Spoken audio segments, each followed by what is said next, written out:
যিশু পছন্দ করতেন না লোককে দেখানোর জন্য ধর্মকর্ম করা।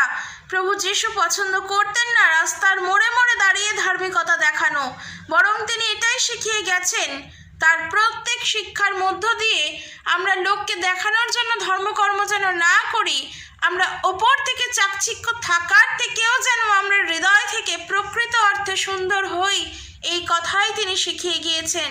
আমরা জানি প্রভু যিশুর যখন ক্ষুধা লাগে এবং তিনি যখন ডুমুর গাছটির সামনে গিয়ে তার ফল খেতে চায়, আর যখন তিনি সেই সপত্র ডুমুর গাছটিতে ফল দেখতে না পায়, তার ফলে তিনি গাছটিকে অভিশাপ দেন।